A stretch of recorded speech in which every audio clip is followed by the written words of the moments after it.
Welcome to Season 6 of Business Mentorship, Keeping It Real. Introducing corporate leaders who've taken the leap to business owner. Introducing their great idea in our guest blog, found on shareyourstories.online. Our guest is from Richmond, Virginia. Amy Gillespie Dougherty is the founder of Irigenics, a company specializing in ancestral eye reading. She's a writer, award-winning author, and TV host. Let's find out how Amy is creating opportunities for individuals to not only learn about their family history, but how it may unlock their own human potential. It is my pleasure to introduce and welcome Amy. Thank you so much, Trish. I'm so pleased to be here. It's a wonderful program. I absolutely love your story. You've had a very colorful life as a writer and as an author. You've written a number of books on the topic of ancestral history. So how did you become interested in this whole versatile world that you've sort of ventured into? Well, I guess it really started by being adopted as an infant. My brother and I were both adopted, and my parents had one natural child after us. So all three of us, and I didn't know it at the time, but now I can look back and see we were all three firstborns to our fathers, which gives some pretty rowdy personalities in a small family. So as a child, I was just the rebel. I want to find my family, right? And so I ran away from home. I was a pro, right? I had friends who had horses, and I'd pack my little Barbie bag and I'd get to their farm to take their horses, and then of course they'd get scared and they'd tattle on me. And same thing, I got to finally, when I think I was about 9, I ran away to my cousins, and I was hiding in their train depot barn loft up in the hay in the dark, and I was going to escape in the morning to Iowa, right? Because I was sure I had sovereignty once I crossed the Minnesota state line into Iowa as a young child. And then I hear the sheriff, Amy, you better come out. And I'm burrowing down. I can hear mice. I'm burrowing down in the straw. I'm like, no, no, no. And he's like, we know you're in there. And I was like, That's so cute. oh my gosh, she told on me again. Talk about an ancestral pattern. So, Yeah, exactly. and my parents, oh, God bless them. They were such good parents. And all the way through, they'd say, Amy, you have to be here till you're 18. When you're 18, we'll help you find your family. And, of course, now in hindsight, I feel just horrible about the whole experience, but they took it so in stride. So true to promise, when I turned 18, I researched and found my birth mother and found that we had some commonalities that were so off the charts, including working for the same company in the same office and even sitting at the same desk at least once. Wow. We were the same age. So when she was 19, she worked there. When I was 19, I worked there. Wow. It was 3 hours from where either of us grew up. So, I mean, the odds on it are off the charts. Same plays, same parts in plays, same interest, so many things in common. Well, flash forward, and I finally meet my birth father when I'm 54. And he was the man who profiled fingerprints and made the software that the government uses and the No way. the criminal investigation people for fingerprints. Wow. So he profiled personalities and characteristics from fingerprints, and I'm in the midst of a course profiling eyes and characteristic and behavioral aspects of the eyes.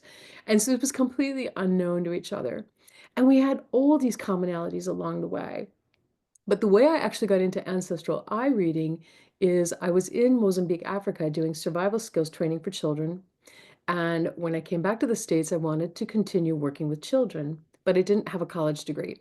Now, in America, if you don't have a college degree and you're trying to get into one of the big aid agencies, even though you've worked with them for 6 years and had award-winning programs, without that degree, you're not making it through the interview, oftentimes. I'm not saying it's a constant.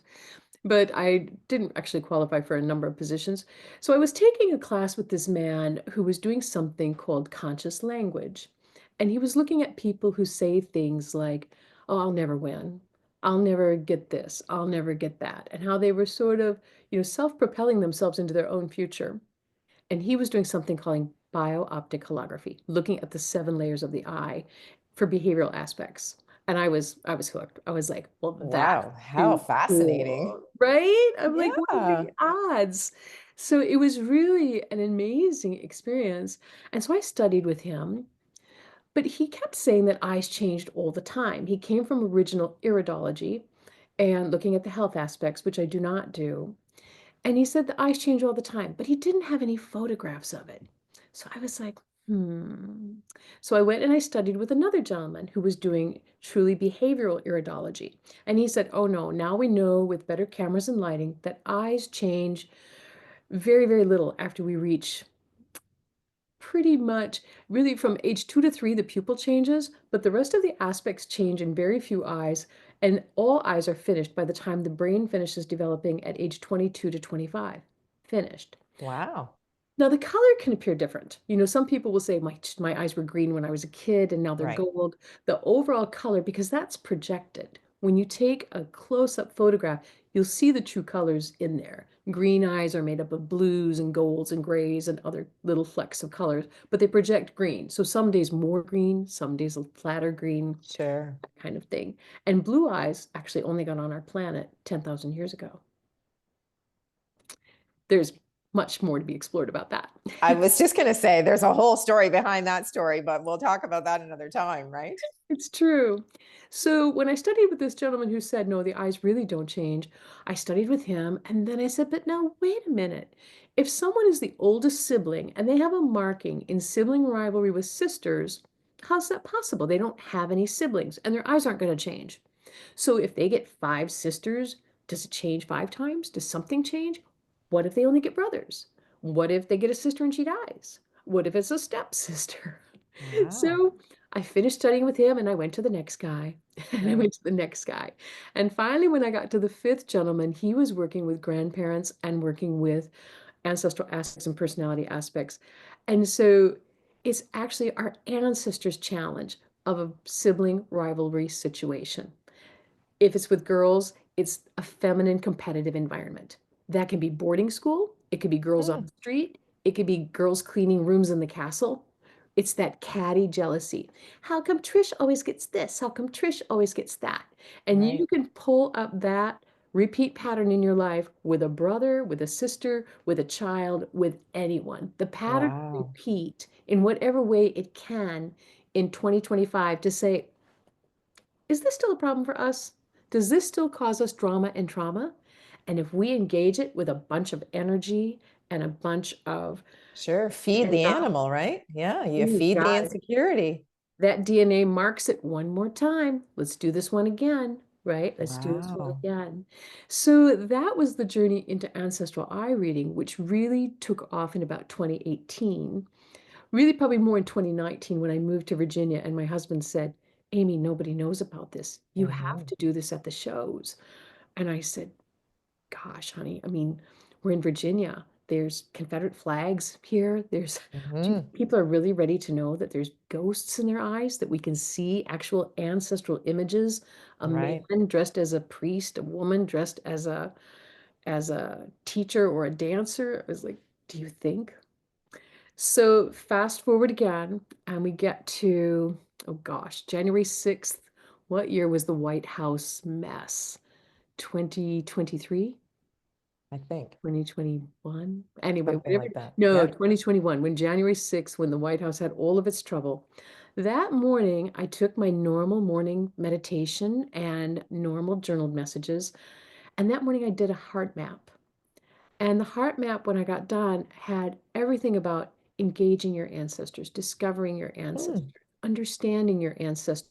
And then it will be done through books and podcasts and speaking and other avenues of especially working with kids who don't understand that these traumas that happen over and over may not be about them, but an Right. ancestral aspect. That's pretty cool work.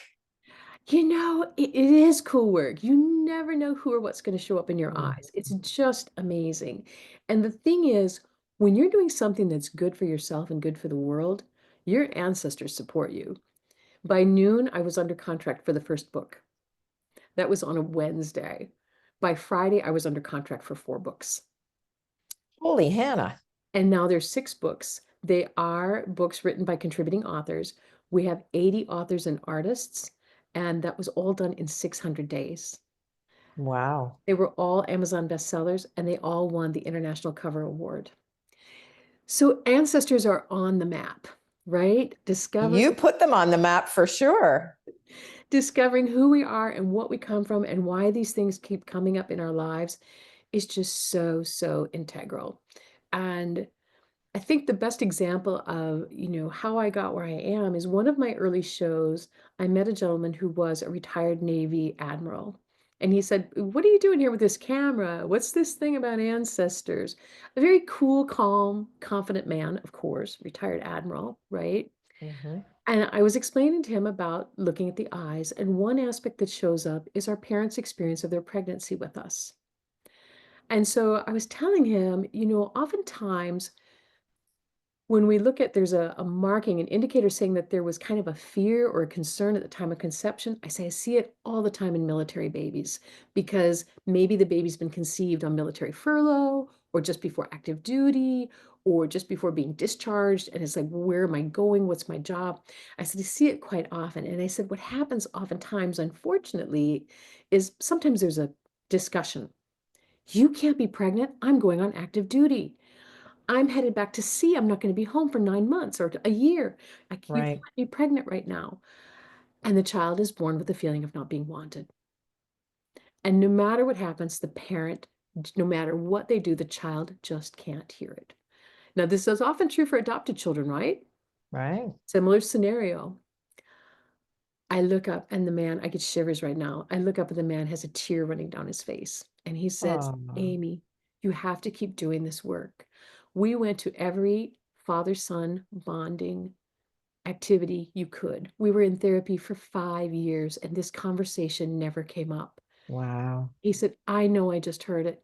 I know our son would be alive if you had read his eyes and explained this to any of us. Our son committed suicide. Oh dear. What a Yeah, tragic story. it is a tragic story. And it's that flame that keeps me doing Wow. ancestral work. And you know what's interesting is sometimes we have the darkest moment, as you say, creates the light. And it also gives you the inspiration and the motivation to continue to do the work because it's helping. If you only help one person at a time, then it's worth the effort, right? Absolutely. Absolutely. And particularly with young people. I mean, when Sure. kids have such self-esteem challenges, and I use the example quite often of not being heard, it's a very common marking in the eyes, and not being heard or not listened to. And some people will say, "You never listen to me." And I mean, people get killed over this, right? They get Sure. stabbed, right? Sure. Yeah. And some will say, "You never listen to me. What's wrong with me? Why can't they hear Right. me?" Right. And they'll commit suicide. Right? The Terrible. next person will say, they never listened to me anyway. I'm going to put a Right. poster on the door. That's the Right. person who's resolved the ancestral pattern. So when Okay. you're in that pattern, that's that moment to stop for a minute and say, oh, this is ancestral. Sure. This one's Yeah. ancestral. But we can't identify it if we don't know it, Exactly. right? We We don't know need what to- we don't know. Exactly. And if we didn't know to look for it, to think about it that way. Right. People Right. people who went crazy over no toilet paper during COVID, that is so ancestral, Yeah, right? it's silly. It kind of silly, right? There was lots of it, but it Oh, was a real fear. Some people ended up with that fear. Trish, you just made the perfect point because those people who were going off, they may have had an ancestor in the war who couldn't get stockings for a job interview in order Sure. to pay for their children's needs. And Yep. then maybe one of their children got sick and died because they couldn't pay the hospital bill. And Right. when they walked in and saw no stockings, maybe they saw the wealthy lady buying the last of the stockings because she had all the money and they begged, Sure. please. So when Yeah. I see markers in the eyes, it tells me that in our ancestors' time, it was life or death or life changing. For it to put Sure. in your eyes, you're here to resolve it because you're coming so much after them that it Right. might just have already resolved itself. We went Yeah. out and bought bidets, right? There's Amazon, Sure. right? Sure. There's Yeah. workarounds. Yeah, 911. for sure. Yeah. Yeah. So we know that there's only one Amy, and there's only so much time in the day, in the week, in the month, in the year for you to spend the time doing individual readings. Is that what you call them? Readings or Yes. assessments? of people's eyes. Yes. How do you reach the masses? Like, how do you reach a global audience? How do you reach an audience outside of Amy's sphere of influence?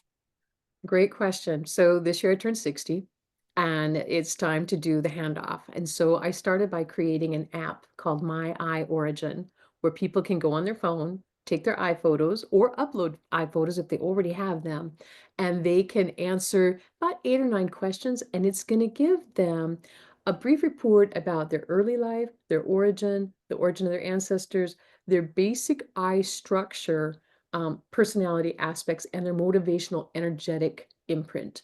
So that's a free app, a free report. And then they can purchase the full report, which is between 50 and 70 pages for just, Wow. I know, for just $12.99. Because I want kids to be able Wow. to do this. I want this. Sure.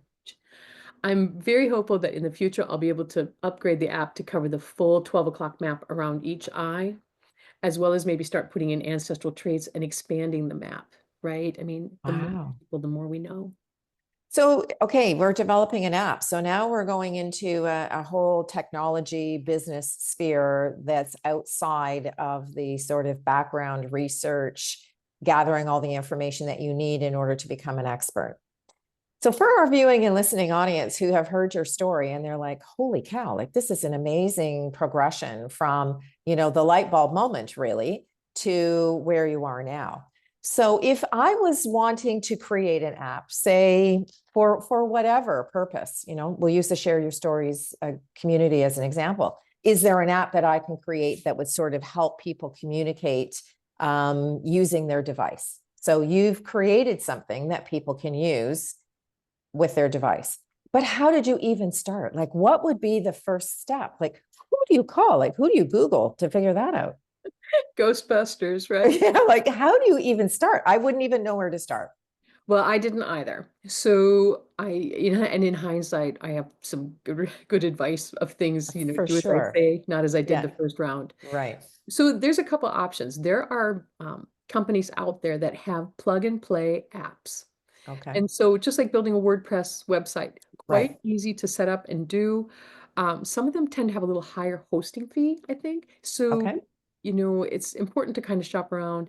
But first evaluate, this is the most important part, is to really get your mind and heart around what do you want your app to do? How Right. do you want it to feel? And whether you can do something with screenshots or whether you can do something with little, kind of hand-drawn storyboards.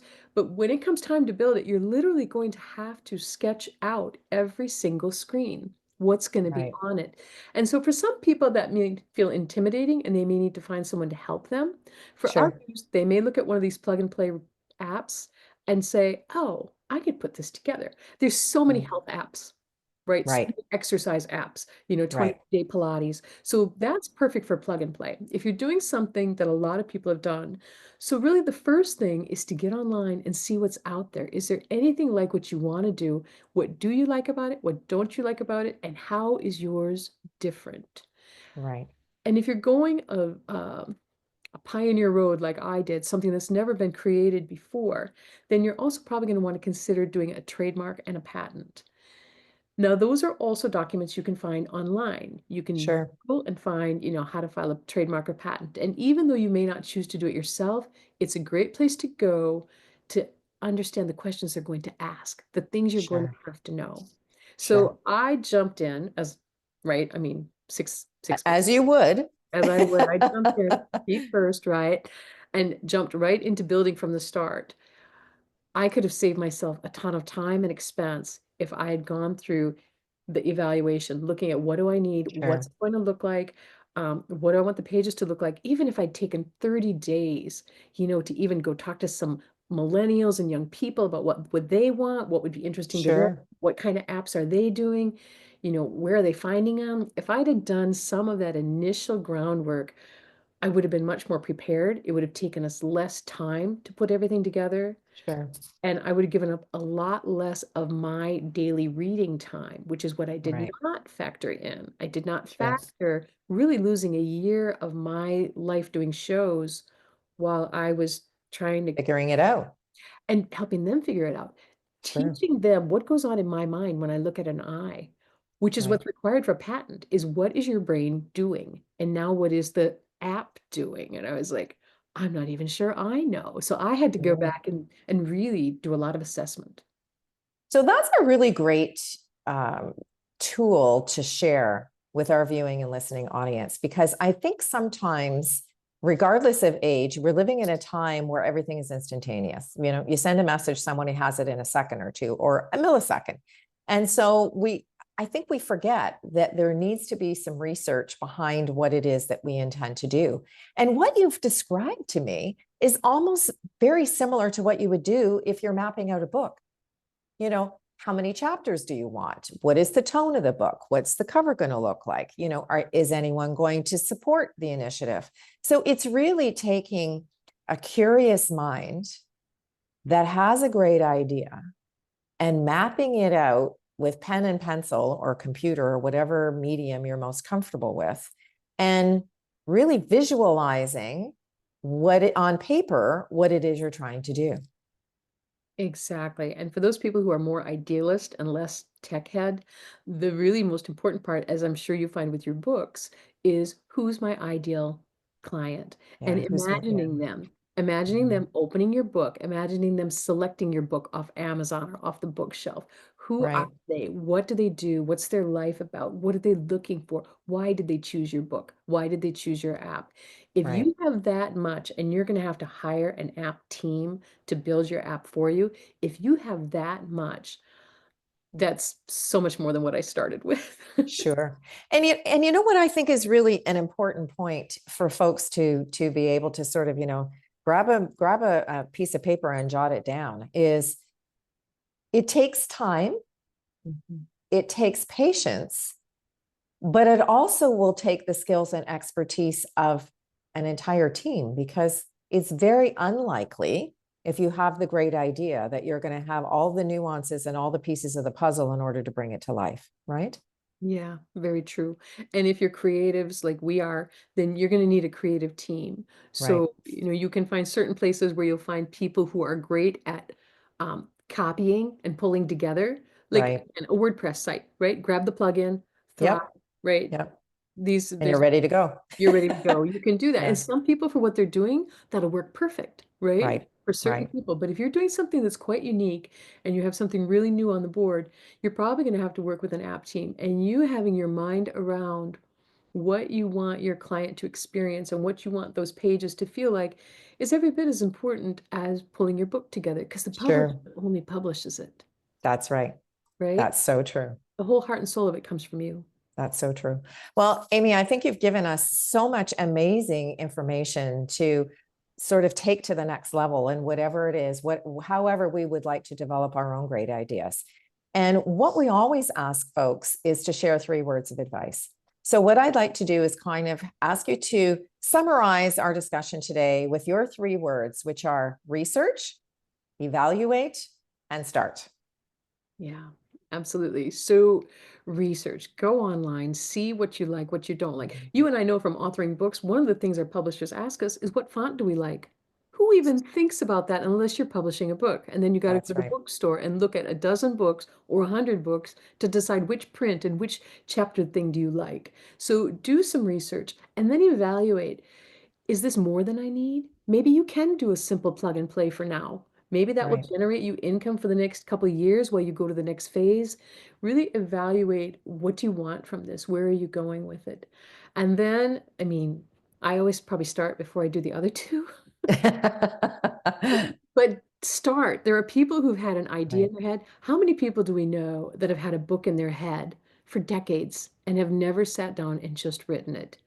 And if you're Very not true. that tech left brain operating person, you can always record it. We are now in 2025. You can do it with talk to text. There's so many tools out there for you to get around that. And let me just tell you, that one shows up at 6 o'clock in the right eye if it's tech writing and left eye if it's creative writing. Those people who have an ancestor who put their name to something and regretted it. And now these people have trouble writing their book. Oh, wow. This is such really great information. You've touched on so many really interesting things. And on behalf of the Share Your Stories community, I really want to thank you for spending some time with us today. I mean, I think we could go on and on talking for a very long time because this topic is really very interesting. And who doesn't have an ancestor? I mean, we all come from somewhere. So thank you so much for sharing your expertise with us. Thank you so much. It's been my pleasure.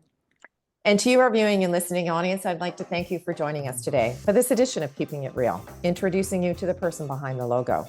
If you'd like to connect with our guest, you'll find Amy's contact information in the description portion below. I'm Trish Tonai, author, artist, and the founder and host for the series. And we invite you to share your business story. Just visit our website, shareyourstories.online, and subscribe to our channel, Business Mentorship, Keeping It Real. Thanks for tuning in, and we look forward to meeting you next time when we share another great idea.